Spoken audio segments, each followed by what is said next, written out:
CID का episode 5 आ चुका है, जहाँ पे स्टार्ट होती है कहानी एक आइलैंड पे, जहाँ पे केटरिंग वाले बॉक्स डिलीवर करने आते हैं, नाश्ता डिलीवर करने आते हैं।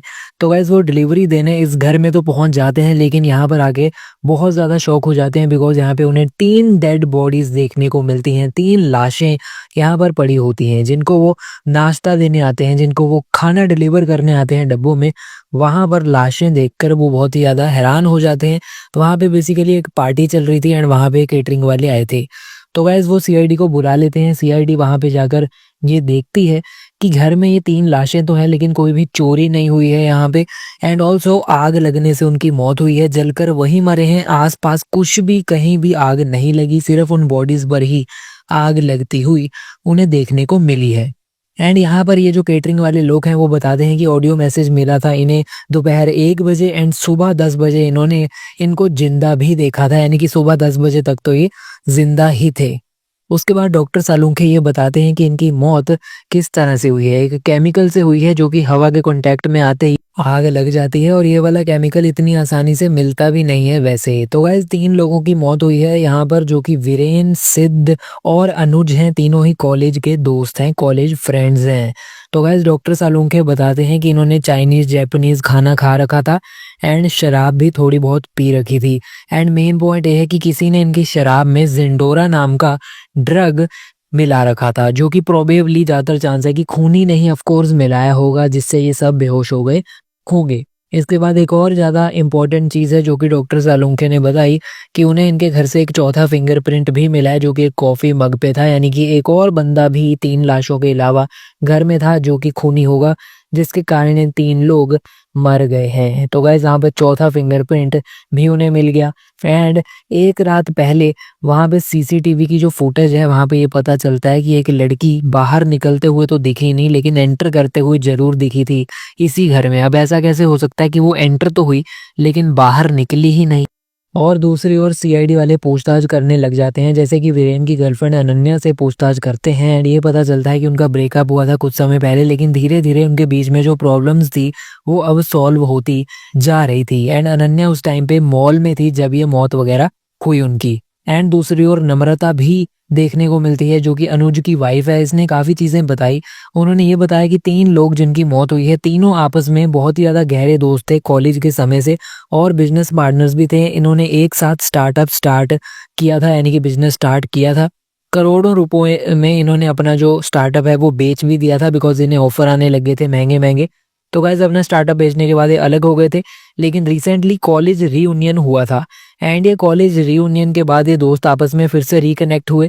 इसी करके ये तीनों इतने लंबे सालों के बाद, इतनी देर के बाद रिकनेक्ट होकर ये पार्टी कर रहे थे, जहाँ पे तीनों की मौत हो गई, तीनों ही मारे गए। दूसरी ओर वहां पे अनन्या को वो सीसीटीवी फुटेज दिखाई गई उस लड़की की, जो कि घर में एंटर तो हुई लेकिन बाहर नहीं आई। अनन्या उसे पहचान जाती है, वो कहती है ये तो निक्की है, और निक्की भी इनके कॉलेज की दोस्त थी। तो गाइस उसके बाद ये पता चलता है अवनी को दिख जाती है एक और लाश वहीं पर समुंदर में। एंड वो किसकी होती है? वो होती है निक्की की, वही लड़की जो कि सीसीटीवी में घर में एंटर तो हुई लेकिन बाहर आते हुए किसी को भी सीसीटीवी में नहीं दिखी। अब ऐसे में लगता है कि निक्की ही खूनी होगी, लेकिन सालुंखे ने ये बताया कि निक्की खूनी नहीं हो सकती, बिकॉज ये 3 लोग जब मरे हैं उससे एक रात पहले ही निक्की की मौत हुई है। एंड उसकी मौत किसी तेज धार वाली चीज से हुई है, जैसे कि चाकू से, और लेफ्ट हैंड से उसके ऊपर ये जो मारा गया है चाकू। और वीरेन जो है उन तीनों में से एक लड़का, वो एक्चुअली लेफ्ट हैंडेड था, तो हो सकता है उसी ने निक्की को मारा हो। बाद में ये पता चलता है कि निक्की का बैंक अकाउंट में बहुत ज्यादा पैसा था, एंड वही सेम अमाउंट वीरेन ने भी ट्रांसफर करी थी एक फॉरेन बैंक अकाउंट में। यानी कि वीरेन और निक्की में कुछ ना कुछ तो ऐसा चल रहा था, कुछ ना कुछ तरीके से तो ये दोनों कनेक्टेड थे। वीरेन उन 3 डेड बॉडीज में से एक बंदे का नाम था। एंड इसी से ये चीज सीआईडी वाले डिस्कस करते हैं कि डेफिनेटली ये कॉलेज का जो रियूनियन हुआ है यहाँ से काफी चीजें जुड़ी होंगी। तो वहां पे एक बंदा भी था अमित, जो कि कॉलेज रियूनियन का हिस्सा था। उनसे पूछताछ करने जाते हैं। अमित ये चीज बताता है कि वीरेन की गैंग बहुत ही बुरे लोग थे, यानी कि वीरेन का जो पूरा फ्रेंड वाला ग्रुप था, बिकॉज उन्होंने रोहित नाम के लड़के साथ बहुत बुरा किया था। रोहित नाम का लड़का बहुत ही एक अच्छा लड़का था, लेकिन उसको इतना ज्यादा बुली किया, इतना ज्यादा परेशान किया कि उसने सुसाइड कर लिया कैरोसिन ऑयल से। तो गाइज ये चीज़ उन्होंने बता दी सीआईडी वालों को, जिससे उन्हें ये पता चल जाता है कि वीरेन और वो जो 3 लोग जो टोटल मरे हैं वो बुरे लोग थे। एंड उन्होंने एक बंदे को इस हद तक परेशान किया कि उस बंदे ने प्रोबेबली सुसाइड ही कर लिया। एंड गाइज केरोसिन ऑयल से वो मरा सेम वे वैसे ही जैसे कि ये 3 लोग जलकर मरे, वो भी जलकर ही मरा। सालुंखे ये बताता है कि निक्की के नाखूनों में से वीरेन का डीएनए भी उसे मिला है और निक्की की बॉडी में सल्फ्यूरिक एसिड भी मिला है, जो कि बंद ड्रेनेज अगर कहीं पे हो तो उसकी पाइप में डाला जा सकता है।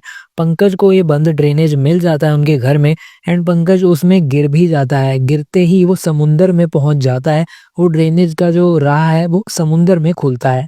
दूसरी ओर रोहित के फादर से मिलते हैं अभिजीत और पूर्वी। उसके फादर कहते हैं कि रोहित बहुत ज़्यादा इंटेलिजेंट लड़का था, अपनी रिसर्च में ही उसने पूरी कॉलेज लाइफ लगा दी और वो जानते हैं कि उनका बेटा कभी भी सुसाइड नहीं कर सकता और ये तीनों ने उसको मार दिया एंड उसके ऊपर सुसाइड का नाम लगा दिया था, ऐसा उसके फादर बताते हैं। सीआईडी वाले से ये भी बताते हैं कि रोहित की एक बेस्ट फ्रेंड भी थी जो कि थी शीना, एंड ये शीना से ऑलरेडी सीआईडी पूछताछ कर चुके थे बिकॉज ये भी उसी कॉलेज रियूनियन में थी। दूसरी ओर पंकज उस समुंदर से बाहर निकलकर ये बताता है कि निक्की ड्रेनेज में डेफिनेटली फेंक दिया होगा इन लोगों ने उसको, बिकॉज ड्रेनेज में फेंकते ही निक्की समुंदर में चली गई होगी बिकॉज उसकी लाश जो है वो समुंदर में पाई गई थी। सीआईडी वाले एक मछुआरे को पकड़ लेते हैं और ये मछुआरा ये चीज रिवील कर देता है कि उससे किसी ने उसकी बोट रेंट पे ले ली थी, यानी कि किसी खूनी ने इससे इसकी बोट रेंट पे ली। अभिजीत और पूर्वी उस लड़की के पास चले जाते हैं जो कि रोहित की बेस्ट फ्रेंड थी, यानी कि गर्लफ्रेंड थी, जिसका नाम है शीना। और गाइस शीना से मिलकर उन्हें ये चीज पता चल जाती है कि शीना इसमें इन्वॉल्व नहीं थी। एक्चुअली शीना ने ये सब नहीं किया है, शीना को तो उल्टा वाटर फोबिया भी है, तो समुंदर में इस तरह का काम वो नहीं कर सकती।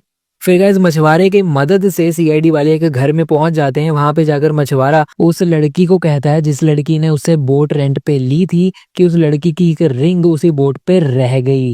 एंड गाइस वो लड़की कौन निकलती है, तो वो एक्चुअली निकलती है अनन्या, जो कि वीरेन की गर्लफ्रेंड थी और वीरेन की वहां पे मौत हुई थी और 3 लोगों में से एक वीरेन था। तो गाइस यहाँ पे ये सारा प्लान अनन्या का था, जिससे ऑलरेडी सीआईडी वाली टीम पूछताछ कर चुकी थी और इसने बताया था कि मैं मॉल में थी उस समय जब ये सब हुआ था। तो गाइस अनन्या ये सब रिवील करती है कि रोहित की पार्टनर ये भी थी। रोहित जिस चीज पे रिसर्च कर रहा था वो एक स्टार्टअप से रिलेटेड था एंड ये उसी की पार्टनर थी। एंड रोहित को उन 3 लोगों ने मारा था, ये इसे नहीं पता था अब तक, लेकिन कॉलेज के रियूनियन में इसने बातें सुन ली थी उन लोगों की, जिससे इसे ये पता चल जाता है कि रोहित को इन्होंने मिलकर मारा और ये कॉलेज रियूनियन में इसी चीज की बात भी कर रहे थे। एंड ये भी पता चल जाता है कि इसका जो स्टार्टअप होने जा रहा था रोहित के साथ, उसी का आइडिया चुराया गया, उसी से रिसर्च चुरा के ये इन्होंने अपना स्टार्टअप चुरा लिया। एंड इसमें निक्की लड़की भी इन्वॉल्व थी बिकॉज निक्की ने रोहित का आइडिया चुराया एंड चुरा के इन बाकी 3 लोगों को दे दिया। तो गाइज अनन्या ने निक्की को भी मारने का प्लान बनाया एंड बाकी के 3 लोगों को भी मारने का प्लान बना दिया वो इस तरह से। तो गाइस अनन्या ने निक्की बनके इन तीनों को रोहित के खून के लिए ब्लैकमेल किया, निक्की की आईडी बनाई, निक्की का बैंक अकाउंट भी बनाया, जिस करके उन तीनों लोगों ने निक्की को खुद ही मार दिया। तो निक्की तो ऐसे मर ही गई। उसके बाद इसने बाकी 3 लोगों को इस तरह से मारा बिकॉज ये वीरेन की गर्लफ्रेंड थी, इसे सब रास्ता वगैरह पता था, वहां पे ड्रेनेज कैसे है क्या सब।